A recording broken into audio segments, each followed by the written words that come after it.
सुरेश राणा जी, जिस तरह से अमेंडमेंट बिल पास हुआ है, पूरा विपक्ष एक सुर में इसका विरोध कर रहा है, क्या मानते हैं किस तरह का विरोध है? सबसे पहले मैं आदरणीय प्रधानमंत्री जी का हृदय की गहराइयों से अभिनंदन करना चाहता हूँ।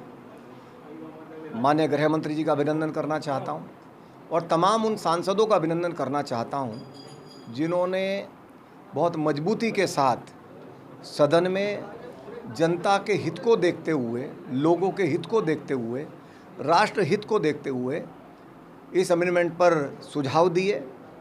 ये पारित हुआ, इसके लिए मैं सभी का हृदय की गहराई से अभिनंदन करना चाहता हूँ।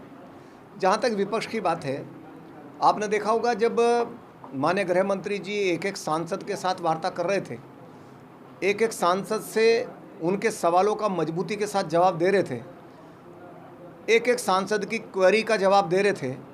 उस समय अखिलेश यादव पूछ रहे थे कि भारतीय जनता पार्टी के राष्ट्रीय अध्यक्ष कब तक बन जाएंगे। राहुल गांधी आगे सीट पर बैठे सो रहे थे। इन्हें जनता से कोई मतलब नहीं है, इन्हें किसी बिल से इनका कोई लेना देना नहीं है। परेशानी है तो इस बात की है कि सदन में आदरणीय प्रधानमंत्री जी के कुशल नेतृत्व में आज हर बिल, हर विधेयक आज जनता के हित में पास हो रहा है। वक्फ के लिए कोई गरीब बेटी ये शादी नहीं हो रही है, किसी को शिक्षा की आवश्यकता है, किसी के भरण पोषण की आवश्यकता है, तो कौन मदद कर रहे हैं? इतनी बड़ी संपत्तियां हैं, संपत्ति इतनी बड़ी और इनकम क्या है? यदि आप रेशियो देखें तो कुछ भी नहीं है। और बहुत सारे नेताओं के पेट में तो केवल इसलिए दर्द है कि उनके पास वक्त की करोड़ों रुपए की संपत्ति उन्होंने कब्जाई है, वक्त की आड़ में सरकारी संपत्तियां कब्जाई हैं।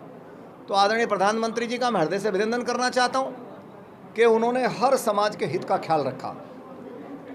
मुस्लिम वर्ग की वंचित महिलाएं, शोषित, गरीब, पीड़ित, दिव्यांग, फीस के अभाव में ना पढ़ने वाले बच्चे, उन तमाम के लिए वक्त को काम करना चाहिए और वक्त काम नहीं कर रहा है तो अमेंडमेंट जरूरी था।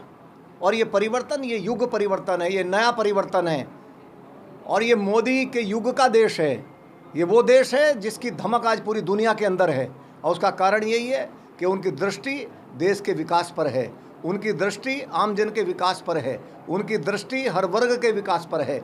और पंडित दीनदयाल उपाध्याय जी का जो सपना है, उनका जो मूल मंत्र है अंत्योदय, उस अंत्योदय को चरितार्थ करने का काम यदि किसी ने भारतीय पॉलिटिक्स में किया है तो आदरणीय नरेंद्र मोदी जी ने किया है।